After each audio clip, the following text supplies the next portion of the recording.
നമുക്ക് വേദയുടെ വിക്രത്തിന്റെ ഇന്നത്തെ നല്ലൊരു വിശേഷം കേട്ടാലോ? അങ്ങനെ ഇന്നത്തെ വിശേഷത്തില് മുറി പെയിന്റ് അടിക്കാനുള്ള അനുമതി മാഷ് കൊടുത്തിട്ട് അങ്ങോട്ട് പോകുമ്പോ ഭയങ്കര സന്തോഷമായിരുന്നു വേദയ്ക്ക്. വിശ്വം പറഞ്ഞു, അങ്ങനെയാണെങ്കിൽ ദേ ഇപ്പൊ തന്നെ നമുക്ക് ബാക്കിയും കൂടെ തീർക്കാന്ന് പറയണ.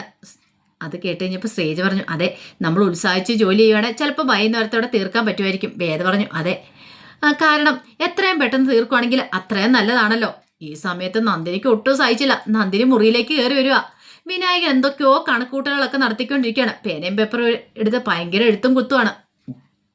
നന്ദിനി വന്നിട്ട് ചോദിച്ചു, അല്ല എന്താ വിനയേട്ടാ, കാര്യമായിട്ട് എന്താ എഴുതി കുത്തുവാണല്ലോ, കണക്ക് കൂട്ടുക. എന്തിന്റെ കണക്ക്? എടി, ഈ കച്ചവടം ഉണ്ടല്ലോ, ഇതൊക്കെ നടക്കുവാണെങ്കിൽ എനിക്ക് കൈവരുന്ന പൈസയെക്കുറിച്ച് ഞാനൊന്ന് കണക്ക് കൂട്ടി വെക്കുക.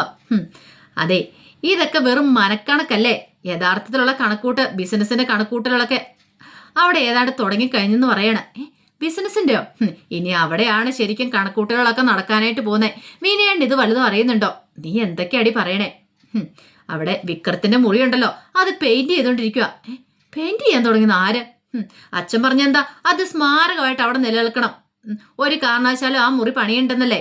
പക്ഷെ ഇപ്പോഴാണ്ടേ വിശ്വേട്ടനും വേദയും ശ്രീജേടത്തി എല്ലാവരും കൂടെ കൂടി ചേർന്നിട്ട് മുറിയൊക്കെ ക്ലീൻ ചെയ്ത് പെയിന്റ് ചെയ്യാൻ പോവാ. ഇതപ്പം നിങ്ങളുടെ അച്ഛനെ 2 തരം ഉണ്ടായിരുന്നു, പറയണില്ല. ദേ എൻ്റെ അച്ഛനെ പറഞ്ഞാണ്ടല്ലോ, പിന്നെ പറഞ്ഞാൽ എന്താ? അച്ഛൻ അല്ലെങ്കിൽ ഇങ്ങനെയൊക്കെ ഇപ്പൊ അനുമതി കൊടുക്കേണ്ട കാര്യമുണ്ടോ? അല്ല എന്തിനാടി, എന്താ കാര്യം? അവിടെ ശ്രീജേടത്തേക്കും വിശ്വേട്ടനും കൂടെ കറി പൗഡറിന്റെ ഒക്കെ ബിസിനസ് തുടങ്ങണമെന്ന്. എന്നിട്ടോ അച്ഛൻ പറഞ്ഞു, അത് അവിടെ തുടങ്ങണ്ട, അത് മുറിയായിട്ട് തന്നെ കിടക്കട്ടെ, വിക്രം ഉപയോഗിക്കട്ടെ എന്ന്. അച്ഛൻ ശരിക്കും കാലുവാരിപ്പണി കാണിച്ചു. അതിന്റെ പുറയിലെ ചായപ്പില് കറി പൗഡറിന്റെ ബിസിനസ് ഒക്കെ തുടങ്ങിയാൽ മതിയെന്ന്. നല്ലൊരു കാര്യമല്ലേടി അത്. വിശ്വേട്ടന് ഒരു എൻഗേജ്മെന്റ് ആവുമല്ലോ. അല്ല, വിശ്വേട്ടന് ഒന്ന് എൻഗേജഡ് ആകാൻ പറ്റൂല്ലോ. കാരണം ഇത്രയും നാള് പണിയില്ലാതെ നടക്കുമായിരുന്നല്ലോ. പിന്നെ ആരുടെയും കീഴിൽ പോയി ജോലി ചെയ്യുന്നതിന് വിശ്വേട്ടന് അങ്ങനെ താല്പര്യം ഇല്ലാത്തല്ലേ. പിന്നെ ഇതൊരു നല്ല കാര്യമല്ലേ. പോരാത്തിന് ശ്രീജേടത്തിന്റെ പേരിലും അല്ലേ അറിയപ്പെടുന്നത്. സേഫ് ഫുഡ് പ്രൊഡക്ട്സ് എന്നും പറഞ്ഞുകൊണ്ടല്ലേ അവർ പേര് വിട്ടിരിക്കുന്നേ. അതൊക്കെ കേട്ട് കഴിഞ്ഞപ്പം ഒട്ടും അങ്ങോട്ട് സഹിച്ചില്ല നന്ദിനിക്ക്. നന്ദിനി പറഞ്ഞ്, നിങ്ങളിവിടെ കണക്കൂട്ടുകൾ നടത്തിക്കൊണ്ടിരിക്കുള്ളൂ, വല്ല പ്രയോജനം ഉണ്ടാവുന്ന എനിക്ക് തോന്നുന്നില്ല. വിനയണ്ണ ഒരു കാര്യം അറിയാവോ? എല്ലാത്തിനും ചുക്കാൻ പിടിക്കുന്ന ആ വേദയാന്ന് പറയണ. വേദയോ? അതെ, അവളാണ് ഇതെല്ലാം സെറ്റ് ചെയ്ത് കൊടുക്കണേ. എടി, അങ്ങനെയെങ്കിലും അവരൊന്ന് നന്നാവട്ടെ. ഓ, അപ്പം നിങ്ങളും ആ സൈഡ് നിൽക്കുമല്ലേ? ഈ സമയത്ത് വിനായകൻ എന്ത് ചെയ്തു? പെട്ടെന്ന് അങ്ങ് എഴുന്നേറ്റ് പോകാൻ തുടങ്ങണം.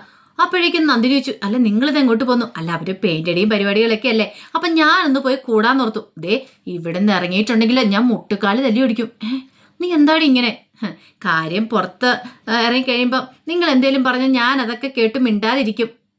അത് ജനാധിപത്യപരമായ ഒരു തീരുമാനം. പക്ഷെ എന്നും പറഞ്ഞണ്ടേ, അകത്ത് കയറിയാൽ അങ്ങനെയല്ല.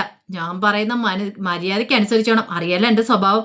അത് കേട്ടപ്പോൾ വിനായകനൊന്നും മിണ്ടാതെ കസേര പോയിരുന്നു. ഇവിടെ ഇരുന്നോണം, ഇവിടെ നനങ്ങി പോയേക്കല്ലെന്നും പറഞ്ഞ് നന്ദിനി പേടിപ്പിച്ചിരുത്തിയിട്ട്, ഈ കുഞ്ഞു പിള്ളേരെയൊക്കെ പേടിപ്പിച്ചിരുത്തുന്ന പോലെ പേടിപ്പിച്ചിരുത്തിയിട്ട് പുറത്തേക്ക് ഇറങ്ങാൻ തുടങ്ങുമോ? അല്ലെങ്കിൽ ഈയിടെയായിട്ട് നിനക്ക് ഇത്തിരി സ്നേഹം കൂടുതലുണ്ട്, കുടുംബസ്നേഹം.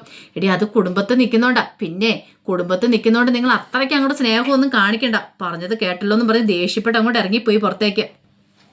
ഇതേ സമയം വിക്രം തന്റെ വിഷമങ്ങളൊക്കെ വർക്ക്ഷോപ്പിൽ പോയി രാജേട്ടനോടും ജോസഫിനോടും അനിയൻകുട്ടനോടൊക്കെ പറയാണ്. കാരണം വേദ ശ്രീനിവാസിനെതിരെ കേസ് ഏറ്റെടുത്തെന്നുള്ള കാര്യം ഇതെല്ലാം കേട്ട് കഴിഞ്ഞപ്പോൾ രാജേട്ടൻ പറഞ്ഞു, എടാ അത് തെറ്റ് പറയാൻ പറ്റുമോ വേദയെ? വേദ അവളുടെ ജോലി ചെയ്യുന്നു, അവളൊരു വക്കീലല്ലേ, അവളുടെ പ്രൊഫഷൻ അതല്ലേ. അപ്പൊ പിന്നെ അവളൊരു കേസ് ഏറ്റെടുത്താൽ എന്താ തെറ്റിരിക്കുന്നേ? അതെ രാജേട്ട, അതല്ല, ശ്രീനിസാറിനെതിരെ അങ്ങനെ കേസ് ഏറ്റെടുക്കാൻ പാടുണ്ടോ? എടാ അത് നീ പറഞ്ഞിട്ട് കാര്യമുണ്ടോ?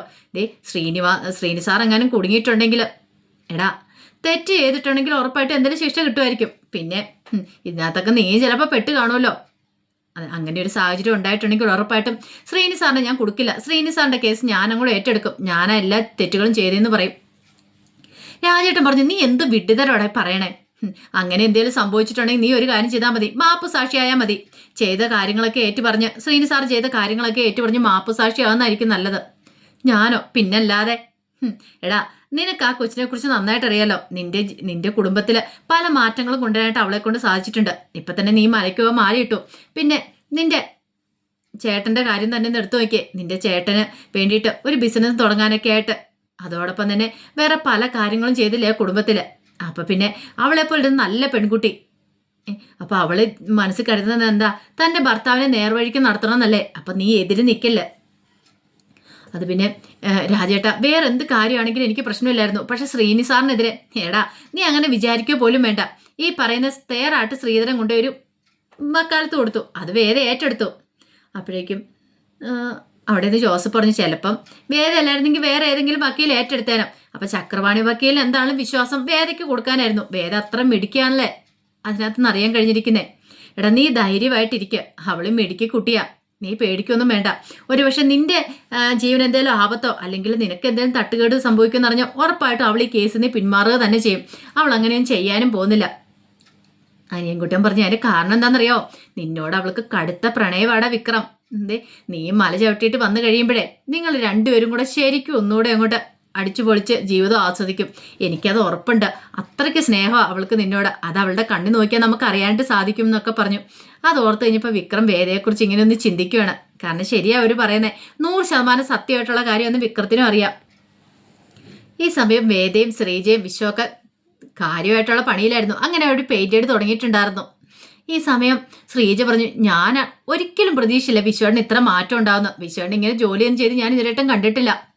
ആ സമയത്ത് വിശ്വം പറഞ്ഞു, അതെ വേദയുടെ സ്വാധീനമാണെന്ന് പറഞ്ഞു. വേദ പറഞ്ഞു, അതെ ആർക്കും ആരെ അങ്ങനെ സ്വാധീനിച്ച് ഇങ്ങനെയൊന്നും ചെയ്യിപ്പിക്കാൻ കഴിയില്ല.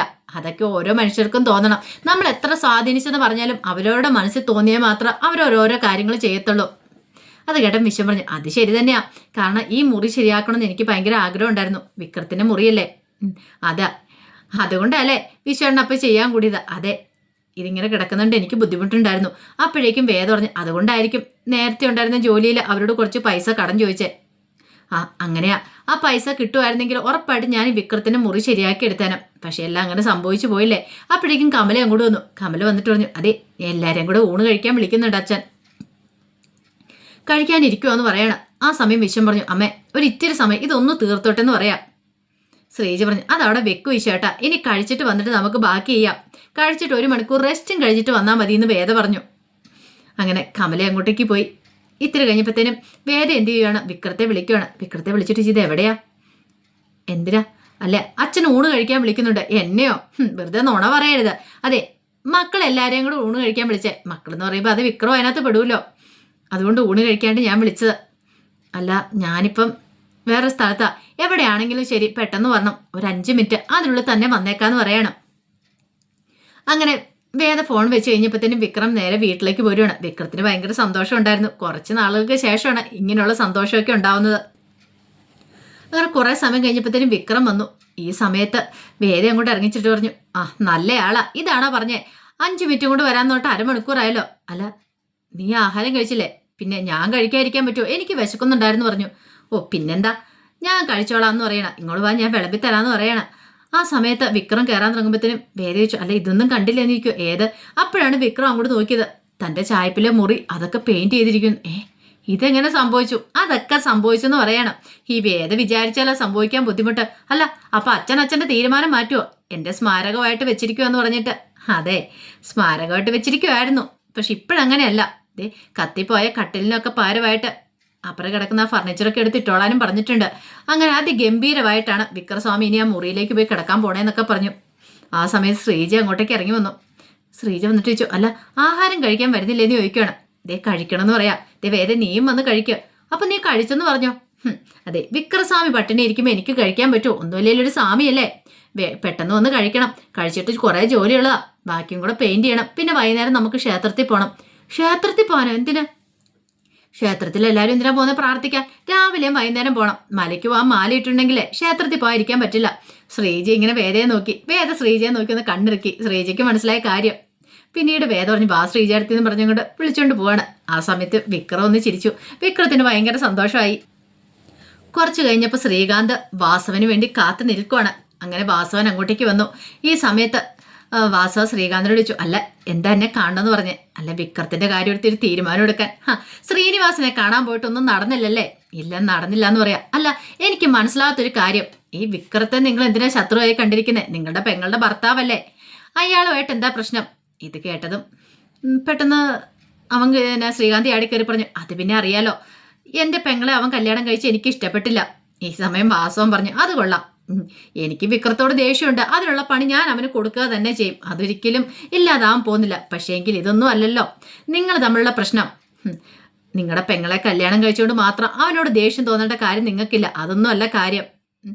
അത് തന്നെയാന്ന് പറയണം. എന്നാൽ ശരി, അങ്ങനെയാണ് ഞാൻ പോയേക്കാം, നമ്മൾ തമ്മിലൊരു ഡീലില്ല എന്ന് പറഞ്ഞു. കാരണം സത്യാവസ്ഥ പറയാത്തടത്ത് എനിക്ക് പിന്നെ നിൽക്കേണ്ട കാര്യമില്ലല്ലോ. അപ്പോഴേക്ക് ശ്രീകാന്ത് പറഞ്ഞു, അത് പിന്നെ സാറേ നിൽക്കാൻ പറയണം. എന്താ അത്? എൻ്റെ പെങ്ങളുടെ എൻ്റെ അച്ഛൻ്റെ പെങ്ങളുടെ മോളെയാണ് ഞാൻ കല്യാണം കഴിച്ചിരിക്കുന്നത്. പക്ഷേ അതുപോലെ തന്നെ എൻ്റെ അച്ഛൻ്റെ പെങ്ങളുടെ മോനെ കൊണ്ട് വേദയെ കല്യാണം കഴിപ്പിക്കണമെന്നായിരുന്നു ഞങ്ങളുടെയൊക്കെ ആഗ്രഹം. പക്ഷെ അങ്ങനെ കല്യാണമൊക്കെ പറഞ്ഞ് ഉറപ്പിച്ചു വെച്ച സമയത്താണ് വേദ ഇവനുമായിട്ട് പോയത്. ദർശൻ വക്കീല്, അയാളെക്കുറിച്ചാണോ ഉദ്ദേശിച്ചത്? അത് തന്നെയാ. പക്ഷേ എങ്കിൽ വേദ പോയി കഴിഞ്ഞപ്പോൾ ഞങ്ങൾക്ക് ഭയങ്കര സങ്കടമായി. വേദ വരുവാണെങ്കിൽ വീണ്ടും ദർശനെ കൊണ്ട് വിവാഹം കഴിപ്പിക്കാമെന്ന് ഞങ്ങളുടെ മനസ്സിലൊരു ഒരു ലക്ഷ്യമൊക്കെ ഉണ്ടെന്ന് പറയണേ. എൻ്റെ അച്ഛനും അതിന് തന്നെ സമ്മതം. ഇല്ലാത്ത കള്ളത്തരങ്ങളൊക്കെ ശ്രീകാന്ത് അങ്ങോട്ട് പറഞ്ഞു പിടിപ്പിക്കുകയാണ്. അപ്പോഴേക്കും വാസവൻ പറഞ്ഞു, ഇതൊന്നും അല്ലല്ലോ ശരിക്കുള്ള അവസ്ഥ. എന്ത് ശരിക്കുള്ള കാര്യം എന്താ വെച്ചാൽ ഞാൻ അങ്ങോട്ടേക്ക് പറയട്ടെ. വിക്രത്തോട് ദേഷ്യം തോന്നാൻ കാരണം എന്താന്ന്? എന്താ സാറേ, എന്താ കാര്യം എന്താ? എങ്കിൽ ഞാൻ അതങ്ങോട്ട് പറയാം. നിങ്ങളുടെ കമ്പനി ഉണ്ടല്ലോ, നിങ്ങളുടെ അച്ഛനായിട്ട് ഉണ്ടാക്കിയതല്ല, നിങ്ങളുടെ അച്ഛൻ്റെ അച്ഛനായിട്ട് ഉണ്ടാക്കിയതാണ് ആ 3 കമ്പനികളും. അങ്ങനെ കമ്പനികളൊക്കെ നല്ല രീതിയിൽ മുന്നോട്ട് പോയി. ശ്രീകാന്ത് അവിടെ കയറി ഇരുന്നപ്പോഴാണ് ശ്രീകാന്ത് ആ സത്യം മനസ്സിലാക്കുന്നത്. കാരണം നിങ്ങളുടെ അച്ഛന് ചില കാര്യങ്ങളൊക്കെ ചെയ്തു വെച്ചിട്ടുണ്ടായിരുന്നു. ചില ബില്ലുകളൊക്കെ അടയ്ക്കാൻ ചെന്ന് കഴിഞ്ഞപ്പോഴാണ് ശ്രീകാന്ത് ആ സത്യം മനസ്സിലാക്കുന്നത്. ശ്രീകാന്ത് ആകെപ്പാടെ വിളറി വെളുത്ത് നിൽക്കുകയാണ്. നിങ്ങളുടെ അച്ഛന് വേദയുടെ പേരിലേക്ക് 3 കമ്പനി എഴുതി വെച്ചിട്ടുണ്ടായിരുന്നു. 3 കമ്പനി ഉണ്ടായിരുന്നുള്ളൂ, 3 കമ്പനി എഴുതി വെച്ചു. അതിനകത്ത് ആ 3 കമ്പനിയുടെ ലാഭവിഹിതം നിങ്ങൾ ബാക്കി 2 മക്കൾക്കുമായിട്ട് വീതിച്ചണമെന്നും പറഞ്ഞിട്ടുണ്ടായിരുന്നു. സത്യം അതല്ലേ? ഒരു പക്ഷെ നാളെ ഈ സത്യങ്ങൾ മനസ്സിലാക്കിയിട്ടുണ്ടെങ്കിൽ വിക്രം നിങ്ങളിരിക്കുന്ന കസേര കയറിയിരിക്കും. കാരണം വിക്രത്തിനാണല്ലോ ആധിപത്യം ഇനിയിപ്പം.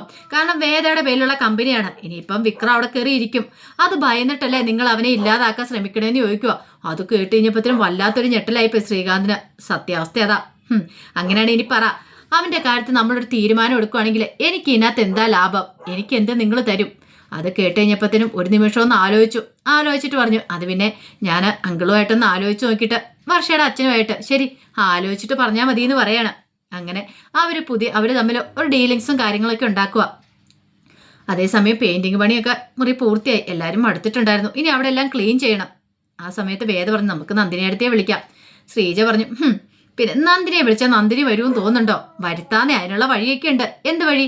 ഒരു കുറുക്ക് വഴിയൊക്കെ ഉണ്ടെന്ന് പറയാണ്. അങ്ങനെ വേദ അങ്ങോട്ട് ചെന്നു. നന്ദിനി അവിടെ ഫോണിൽ പണിതുകൊണ്ടിരിക്കുക. വിനായകൻ അവിടെ ഇരിക്കുന്നുണ്ട്. വിനായകനെ ഇങ്ങോട്ട് വിളിച്ചു. വിനായേട്ട 1 മിനിറ്റ് എന്ന് പറയണം. വിനായകൻ അങ്ങോട്ട് വന്നു കഴിഞ്ഞപ്പോൾ വേദ വിനായകനോട് കുറച്ച് സംസാരിക്കുകയാണ്. ഇതാ ഉള്ളോ? അതെ, ഞാൻ പറഞ്ഞ കാര്യം ഓക്കെ ആണല്ലോ. നന്ദിനി അടുത്ത് കൊണ്ട് മുറിയൊക്കെ ക്ലീൻ ചെയ്യിക്കണം. ഇപ്പൊ തന്നെ ഞാൻ വിളിക്കാന്ന് പറയണം. നന്ദിനിയെ വിളിച്ചു. നന്ദിനി അങ്ങോട്ട് വന്നു. നന്ദിനി, നീ പോയി ആ വിക്രത്തിന്റെ മുറിയൊക്കെ അങ്ങോട്ട് ക്ലീൻ ചെയ്യുക. പെയിന്റ് ചെയ്തിരിക്കുന്നേ ആ താഴെ പെയിന്റ് ഒക്കെ വീണിട്ടുണ്ട്. ഞാനെങ്ങും പോയി ക്ലീൻ ചെയ്തൊന്നുമില്ല. നിന്നോട് പറയുന്ന കാര്യം അനുസരിച്ചാൽ മതി. അതിനാണോ വേദ വന്നിരിക്കുന്നേ? വേദ നേരിട്ട് പറഞ്ഞാൽ ഞാൻ ചെയ്യില്ലെന്നറിയാം. അപ്പൊ അതുകൊണ്ട് വിനായകനെ കൊണ്ട് റെക്കമെൻഡ് ചെയ്യിച്ചായിരിക്കില്ലേ? അതങ്ങോട്ട് മനസ്സിലെഴുതാൻ മതി എന്ന് പറയണം. വിനായകൻ ദേഷ്യപ്പെട്ടെന്ന് നോക്കണം നന്ദിനിയെ. അപ്പൊ അതിന്റെ വിശേഷങ്ങളൊക്കെ ഇന്ന് കാണുന്നേ. ഇതിന്റെ ബാക്കി വിശേഷങ്ങളുമായിട്ട് വൈകുന്നേരത്തെ പ്രമോയി വരാട്ടോ. ഒരിക്കൽ കൂടി എല്ലാവർക്കും ശുഭദിനം നേർന്നുകൊണ്ട് നിർത്തുന്നു. നന്ദി.